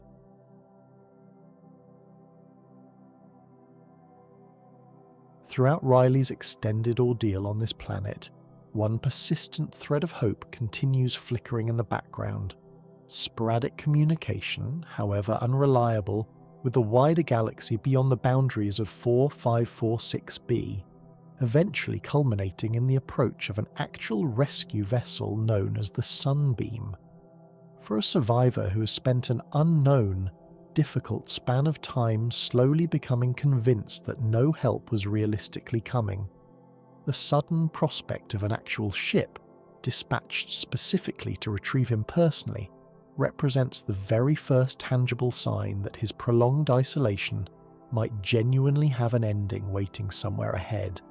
But nothing about this particular planet allows for easy, uncomplicated resolution, and the Sunbeam's approach proves no exception to that pattern. The same unknown, ancient forces that originally brought down the Aurora remain active somewhere beneath the waves, and as the Sunbeam draws closer to orbit, it becomes disturbingly clear that whatever mechanism destroyed the first ship poses an essentially identical threat to this second one. Ryley's remaining efforts increasingly split between two equally urgent competing goals: completing the cure that will ultimately save his own deteriorating life, and simultaneously finding some way to either protect this incoming rescue ship or prevent history from repeating itself in the worst, most familiar possible way. This particular section of the overall story reinforces once again just how thoroughly this planet resists rescue, resists easy answers, resists the comfortable, simple narrative structure of stranded survivor, patiently waits for help, and then simply receives it without further complication. Even with a working cure finally in active progress, and an actual ship inbound from beyond the system, nothing about Ryley's precarious situation becomes genuinely simple or safe. The planet itself, and the ancient forces still quietly operating beneath its surface regardless of human intention, continue asserting their own agenda without regard for what any single individual human being might desperately want or need in this moment. Ultimately, depending on precisely how the various pieces come together during this final stretch, Ryley's eventual escape becomes possible only once he has fully resolved the underlying crisis threatening everything, completing the cure, addressing the root source of the danger threatening incoming vessels, and in doing so finally severing the invisible thread that has kept this entire planet functioning as a trap rather than simply a location he happened to crash on. His eventual departure from 4546b, whenever it finally happens, carries the accumulated weight of everything that came before it across this long, difficult story. Not a simple pickup, not a clean, uncomplicated rescue, an earned departure, purchased slowly and painfully through months of isolation, disease, grief, and quiet, stubborn perseverance against a world that offered him absolutely nothing freely from the very first moment his pod touched water. And crucially, his eventual escape does not simply erase or undo everything that happened here during his time on this planet.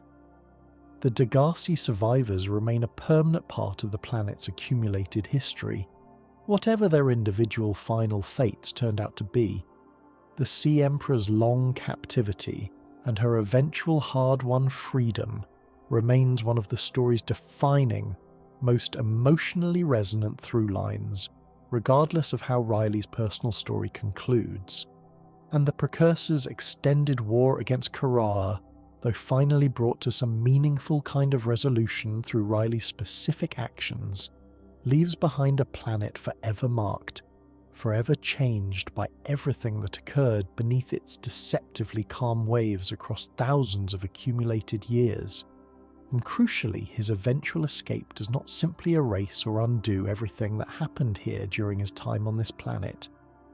The Degasi survivors remain a permanent part of the planet's accumulated history, whatever their individual final fates turned out to be. The Sea Emperor's long captivity and her eventual hard-won freedom remains one of the story's defining, most emotionally resonant through lines, regardless of how Ryley's personal story concludes. And the Precursors' extended war against Kharaa, though finally brought to some meaningful kind of resolution through Ryley's specific actions, leaves behind a planet forever, marked, forever changed by everything that occurred beneath its deceptively calm waves across thousands of accumulated years. Consider for a moment what Ryley actually carries away from this experience beyond the simple fact of survival. He leaves as someone who has directly witnessed the collapse of an entire ancient civilization, who's held a conversation, in whatever limited sense. Communication with the Sea Emperor constitutes conversation with a being older and wiser than anything human history has ever produced, and who has personally closed the loop on a war that began before humanity had even developed spaceflight. That is an enormous amount of accumulated weight for one engineer to carry back into whatever ordinary life awaits him beyond this system, and the story wisely never pretends that weight simply disappears the moment his ship leaves orbit. There is also something worth noting about the specific quality of the Sunbeam's arrival, in contrast to the Aurora's original approach. Where the Aurora came as an unknowing intruder, entirely oblivious to the dangers waiting below, the Sunbeam arrives into a situation Ryley now understands intimately, giving him at least the possibility of influencing the outcome rather than simply enduring it as a passive victim of circumstance. That shift from helpless bystander to someone capable of actively shaping events represents one of the quieter but more significant arcs of his entire journey.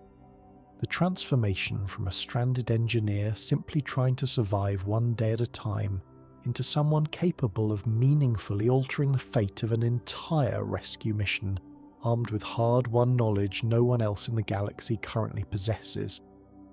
There's a particular weight too in how communication with the Sunbeam's crew must feel for Ryley after so long without meaningful contact with anyone beyond himself, and more recently the Sea Emperor. Human voices again, however brief and mediated through unreliable long-range transmission, represent something he had genuinely begun to wonder whether he would ever experience again.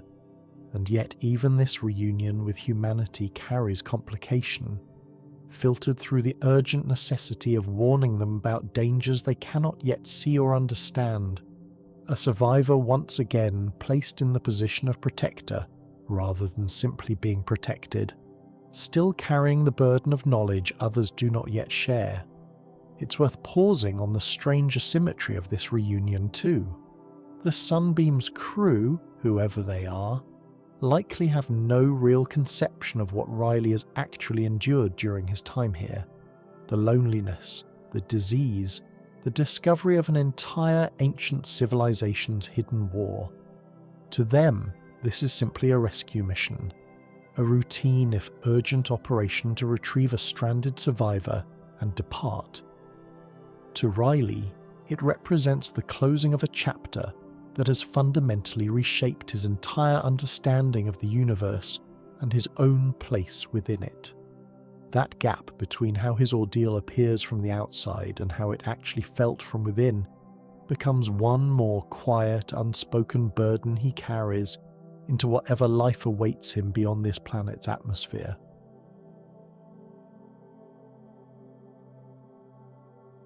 Subnautica's larger story does not simply end with Ryley's eventual departure from the planet. Years later, according to the timeline established by later records, an entirely new chapter unfolds on this same planet, this time following a very different protagonist navigating very different circumstances. Robin Ayou, a researcher whose connection to 4546b turns out to be deeply personal, rather than purely accidental or professional. Robin's sister, Sam Ayou, had previously been stationed on the planet as part of a dedicated research operation, studying the same complex ecosystem Ryley once fought so hard simply to survive within. When Sam mysteriously dies under circumstances that the official corporate reports fail to adequately or convincingly explain, Robin makes the difficult decision to travel to 4546b herself, determined to uncover the actual truth behind her sister's death, rather than simply accept the sanitized, carefully worded version handed down through Alterra's official corporate reporting channels. This significant shift in framing changes the overall emotional register of the story considerably compared to Ryley's earlier experience, where Ryley's tale is fundamentally at its core about survival against overwhelming and unfamiliar odds. Robin's story is driven primarily by grief and by the desperate need for real answers, layered carefully atop the same underlying survival mechanics and the same hostile, unforgiving ocean environment Ryley once navigated. She's not simply trying to stay alive from one day to the next. She's trying to genuinely understand what actually happened to someone she loved deeply, in a place that seems almost determined to keep its secrets permanently buried beneath layers of ice and water alike. Robin's ongoing investigation leads her through colder, more isolated regions of 4546b than Ryley ever personally explored during his own time here, gradually revealing that the planet's accumulated mysteries extend well beyond simply the Kharaa outbreak and the Precursor war already painstakingly uncovered by the previous survivor. Sam's own research, it eventually turns out through Robin's careful digging, had brought her into contact with something else entirely, mounting evidence suggesting that the Precursors were never simply an ancient extinct civilization safely confined to the past, but something considerably closer to an ongoing, even active presence, their full story more complicated and more disturbingly current than anyone involved previously realized. As Robin steadily pieces together fragments of her late sister's final research notes, alongside her own personal struggle to survive against the planet's unique cold water threats and challenges, the overall story begins folding back on itself in genuinely surprising ways, revealing that the mysteries Ryley believed he had fully resolved during his own time here were, in fact, only one visible layer of a much larger, still ongoing truth waiting beneath the surface. Sam's death, rather than being the simple accident it was initially reported as, becomes directly tied to disturbing new discoveries about the Precursors that neither sister could have possibly anticipated when this all began. Discoveries that ultimately reshape everything previously understood by both characters and by the audience following along about who the Precursors actually were and what genuinely became of them in the long aftermath of their desperate war against Kharaa. There is also something worth noting about how Robin's relationship to fear differs from Ryley's, shaped considerably by her different motivations for being here at all. Where Ryley's fear is largely reactive, born from sudden, unfamiliar circumstance and the immediate threat of an unknown disease, Robin arrives already carrying grief as a kind of armour, already braced for whatever answers she might find. That difference in emotional starting point subtly reshapes how the audience is meant to experience this second story. It is quieter in places, more contemplative, less about the shock of first contact with an alien world, and more about the slow, patient work of excavating truth from beneath layers of institutional silence and personal loss. The colder biomes Robin navigates deserve their own consideration, distinct in tone from the warmer waters Ryley primarily explored. Ice caves, frozen Leviathan dens, research stations half buried beneath accumulated snow and permafrost. These environments carry a different flavour of dread than open ocean, a more claustrophobic, more immediately physically threatening quality, where exposure itself becomes as dangerous as any creature lurking nearby. Alterra's presence here also feels more overtly institutional than it did during Ryley's earlier story, with active research stations, corporate personnel, and the visible machinery of ongoing operations rather than the abandoned wreckage Ryley primarily encountered. This shift makes Robin's investigation feel less like archaeology and more like investigative journalism, uncovering secrets that living people are still actively trying to keep buried, rather than mysteries left behind by a civilization long since gone. Robin's relationship with Alterra's local personnel adds another layer of tension entirely absent from Ryley's story.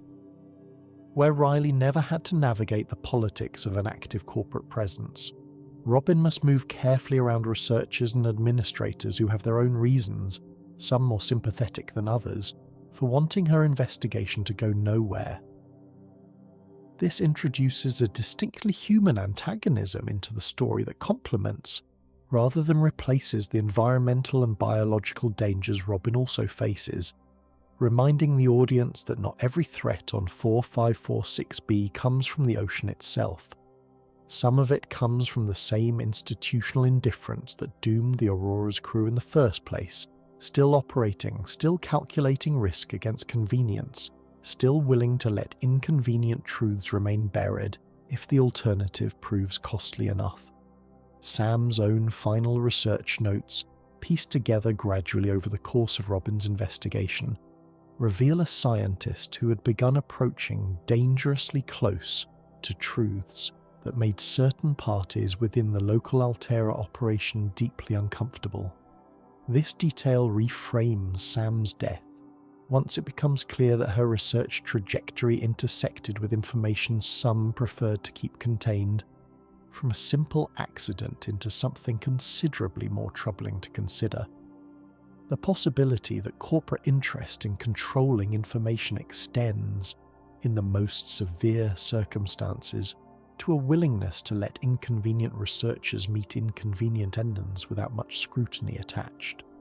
The story never states this outright as confirmed fact, careful to preserve ambiguity rather than commit to a tidy conspiracy narrative, but the implication lingers uncomfortably throughout Robin's entire investigation, colouring every subsequent interaction with corporate personnel she encounters along the way. There is also something worth noting about the sisters' relationship, as it's reconstructed through scattered personal logs and recovered correspondence, separate from the larger mystery surrounding Sam's death. Small details, an old inside joke referenced without explanation, a shared memory mentioned only in passing. The particular shorthand siblings develop over a lifetime of knowing each other, accumulate gradually throughout Robin's investigation, painting a portrait of genuine closeness that makes Sam's loss feel personal rather than simply a plot device driving the mystery forward. This grounding in specific, lived relationship detail is part of what keeps Robin's story from ever feeling like pure procedural investigation. It remains, first and foremost, a story about losing someone you loved, wrapped around a larger science fiction mystery rather than the other way around.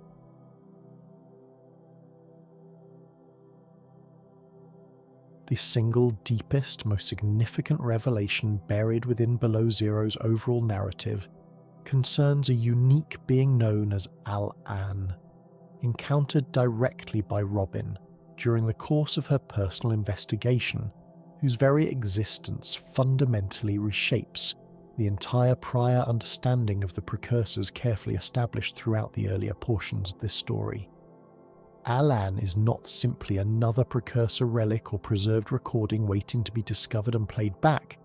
He is, in a very real and startling sense, still alive, or at minimum, alive in whatever specific form his particular species considers meaningful survival, existing in a state that deliberately blurs the conventional line between individual consciousness and carefully preserved memory.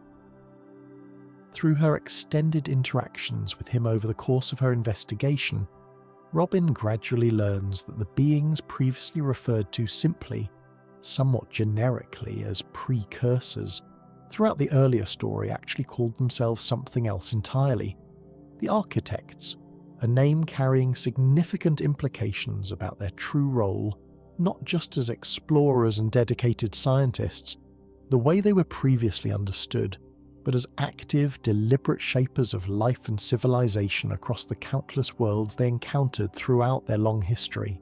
This particular revelation recontextualizes a great deal of what was previously understood about the Precursor war against Kharaa.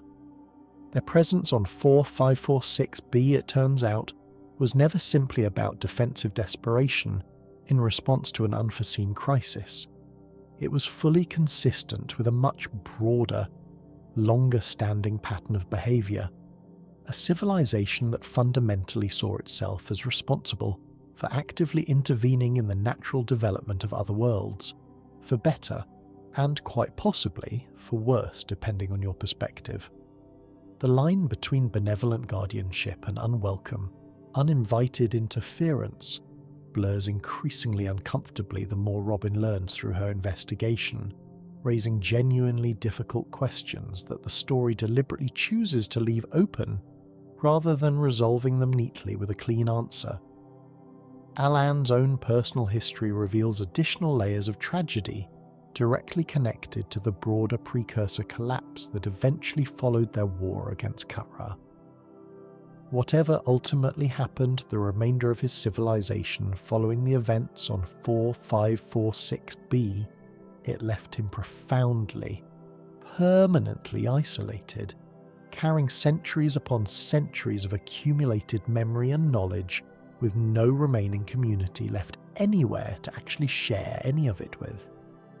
His slowly growing bond with Robin throughout the events of Below Zero mirrors in some genuinely striking ways the isolation both Ryley and the original Degasi survivors each experienced in their own respective stories, different specific circumstances every time, but always the same fundamental ache of being cut off from meaningful connection, always searching quietly for some form of companionship against otherwise overwhelming solitude. By the story's eventual conclusion, Robin's personal investigation into her sister's death becomes genuinely inseparable from a much larger, more significant reckoning with the true nature and ultimate fate of the architects, their deeply complicated legacy left behind on 4546b, and the ongoing, still unfolding consequences of choices made long before either sister ever personally set foot on this planet. The grief that originally drove her here transforms gradually, over the course of her journey, into something closer to genuine understanding, not a clean, tidy resolution wrapped up with a bow, but a considerably deeper comprehension of just how tangled, how layered this world's entire accumulated history truly is beneath its surface. By the story's eventual conclusion, Robin's personal investigation into her sister's death becomes genuinely inseparable from a much larger, more significant reckoning with the true nature and ultimate fate of the architects, their deeply complicated legacy left behind on 4546b, and the ongoing, still unfolding consequences of choices made long before either sister ever personally set foot on this planet. The grief that originally drove her here transforms gradually over the course of her journey into something closer to genuine understanding, not a clean, tidy resolution wrapped up with a bow, but a considerably deeper comprehension of just how tangled, how layered this world's entire accumulated history truly is beneath its surface. There is a particular kind of comfort, strange as it might sound given everything covered in this chapter, in Robin's eventual arrival at understanding rather than simple closure. Grief rarely resolves cleanly in real life either. It transforms, it settles into new shapes, it becomes something the person carries forward, rather than something they leave entirely behind. Robin's journey through 4546b mirrors that reality more honestly than a simple mystery solved and case-closed narrative ever could, and that honesty is part of what makes her story linger the way it does. Alan's presence in the story also raises a subtler question worth sitting with as this chapter closes. What does it actually mean for a civilization, and an individual, to survive extinction in fragments rather than disappearing entirely? He is not quite a ghost, not quite a database, not quite a living being in any sense Ryley or Robin would have previously understood the term. He occupies a category the story deliberately leaves undefined, forcing both Robin and the audience to sit with ambiguity rather than a tidy answer. That ambiguity feels appropriate given everything else this story has asked its audience to hold simultaneously. Sympathy for a civilization that committed genuine cruelty, grief that never fully resolves, and a planet whose secrets outlast every single character who ever tried to fully understand them. The nature of Alan's memories, insofar as Robin is able to access and understand them, also complicates the neat narrative established during Ryley's earlier journey. Where the Sea Emperor's story painted the Precursors largely through the lens of their captive suffering, Alan offers a perspective from within the civilization itself, revealing internal debates, disagreements, and doubts among the architects about the ethics of their own containment efforts. Some among them, it seems, questioned whether the Sea Emperor's captivity was truly justified, whether there might have been alternative approaches less dependent on indefinite confinement of a sentient being. That these doubts existed, even if they were ultimately overruled by wartime necessity, adds welcome complexity to a civilization that could otherwise risk being remembered as a monolithic, unified villain rather than the fractured, imperfect society they clearly were, wrestling internally with the same difficult moral questions any civilization facing extinction might reasonably wrestle with. There is also something worth noting about the specific texture of Alan's grief, distinct from human grief in ways that nonetheless remain recognizable and affecting to a human audience. He does not simply mourn lost individuals the way a human might mourn a specific friend or family member. He carries, in some sense, the accumulated grief of an entire civilization's ending, every individual loss folded into a larger, almost incomprehensible totality of loss that he alone, among all remaining architects, continues to carry forward. Robin's growing bond with him offers something he has clearly lacked for a very long time. Not a replacement for what was lost, but simply the presence of someone willing to listen, to bear witness to a grief that had, until her arrival, gone entirely unwitnessed by anyone capable of truly understanding its scale. By the end of their time together, Robin and Alan's relationship has settled into something that resists easy categorization. Not quite friendship in any conventional human sense.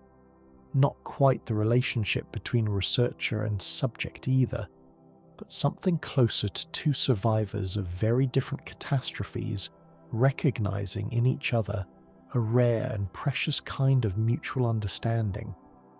That recognition becomes, in its own quiet way, as significant a resolution as any of the larger mysteries Robin's investigation ultimately uncovers. A reminder that connection, however unlikely its specific form, remains one of the few genuinely reliable comforts available in a story otherwise defined by loss, isolation, and the slow, patient work of uncovering difficult truths.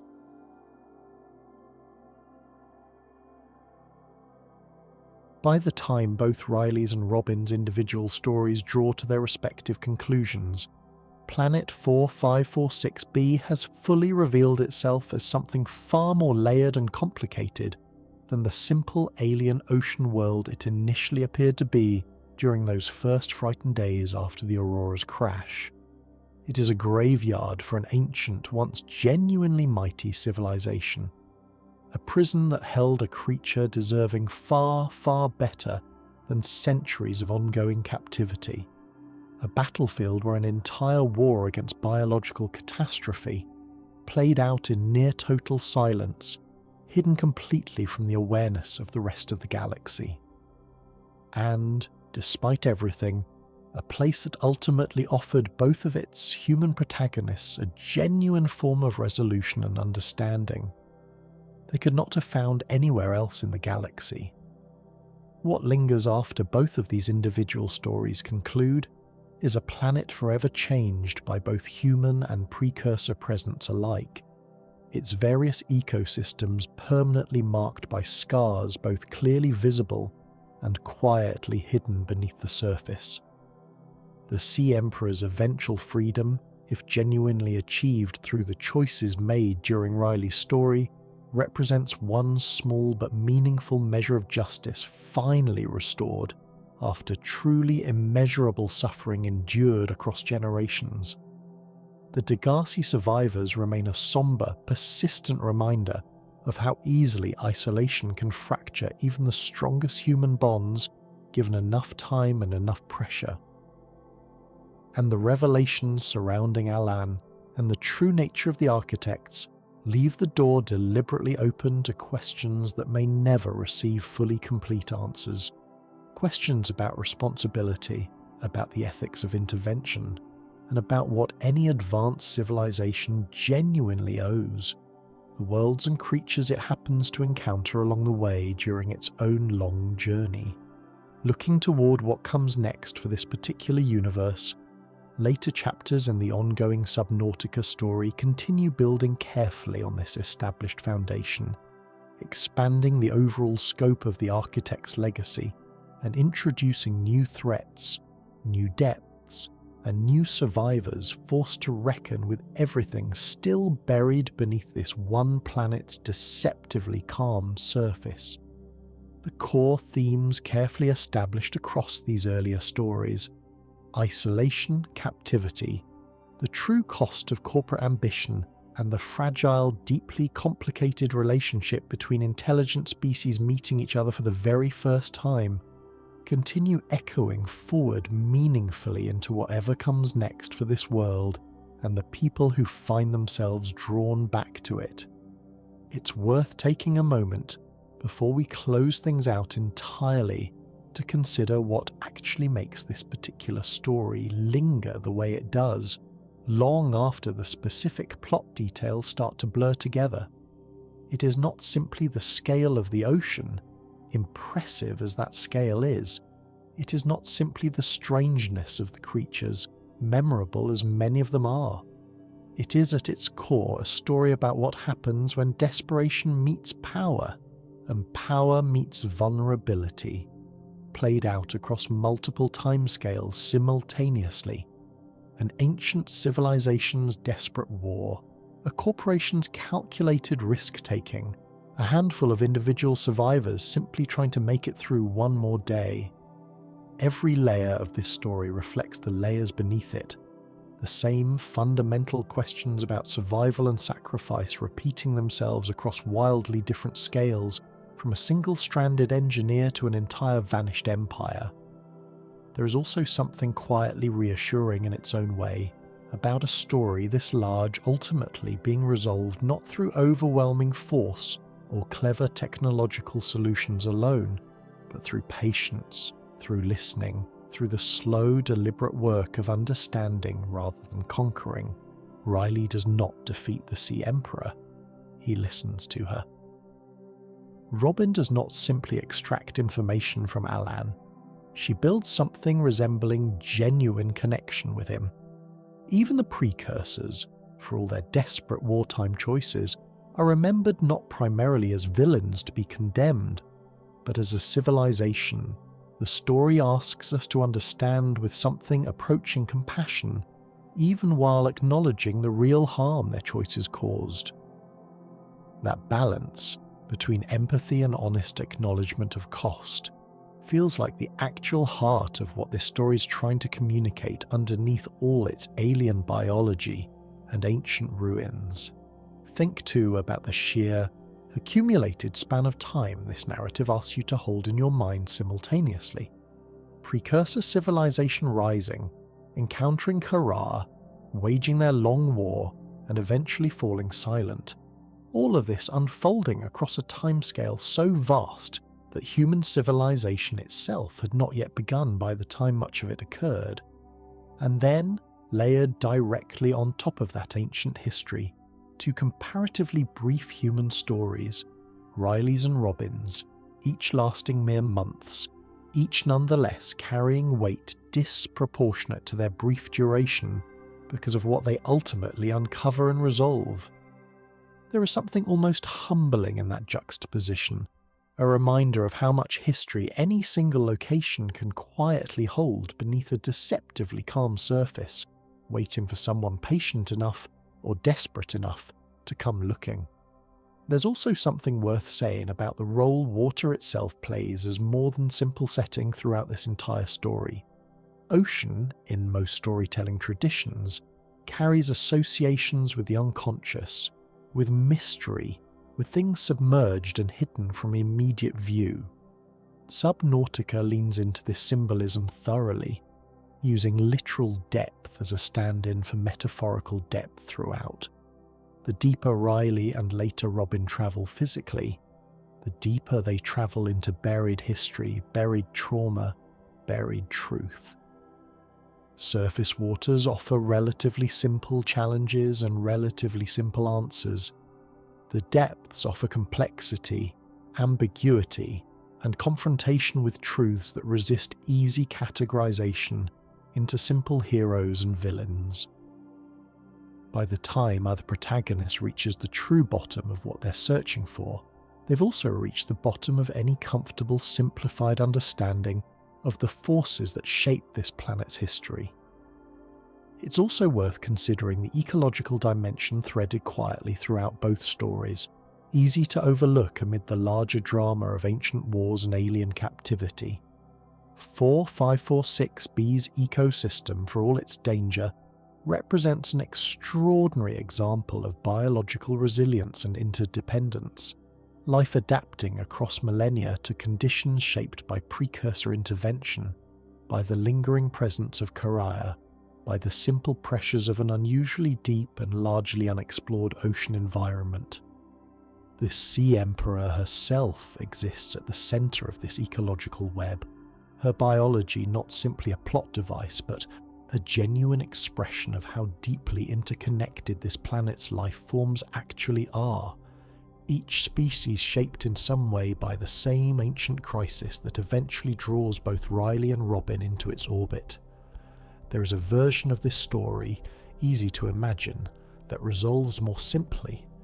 A straightforward monster to defeat, a straightforward villain to overcome, a straightforward rescue with no complications attached. Subnautica consistently declines that simpler version at every opportunity, choosing instead to sit with moral complexity, with grief that doesn't fully resolve, with victories that come at genuine cost rather than costless triumph. That choice is ultimately what elevates this story beyond a simple survival narrative into something closer to a meditation on captivity, responsibility, and the particular kind of courage required to keep searching for truth, even when easier, more comfortable answers remain readily available. As we close out tonight, it's worth remembering that stories like this one endure not because of their scale alone, impressive as that scale certainly is, but because of how they use that scale to illuminate something recognisably, quietly human. Ryley's loneliness, the Degasi survivors' fractured bonds, Robin's grief, the Sea Emperor's patient endurance, Alan's isolation across an unimaginable span of time. Every one of these threads, however alien their surrounding context, speaks to experiences any listener can recognise in some smaller, more personal way from their own life. That recognition, more than any single plot detail, is probably what keeps a story like this settling comfortably into memory long after the specific chapter, names and creature designs start to blur together with everything else you've ever watched or read or listened to before falling asleep. And perhaps that's the quietest, most fitting note to end on tonight. A planet built from silence and pressure and ancient grief, populated by survivors who each, in their own way, learned that enduring the unknown requires patience rather than force, listening rather than fighting, and the willingness to keep moving forward even when the darkness ahead offers no visible end. Whatever waits at the bottom of your own night tonight, May it prove gentler than anything Ryley or Robin ever had to face beneath these waves. If you've made it this far with me, thank you sincerely for staying through this entire journey, all the way down into the deepest, darkest corners of 4546B's long, layered history. Before you drift off completely into sleep, if any particular part of this journey through the wreck of the Aurora, the quiet tragedy of the Degasi, the long, patient captivity of the Sea Emperor, or the persistent grief of Robin, Ayou stayed with you tonight, consider leaving a like or subscribing so more deep dives like this one can find their way to you while you sleep. It genuinely helps this channel keep doing what it does, and I'm grateful for every single person who chooses to spend their night here with me. Rest easy, survivor of 4546B.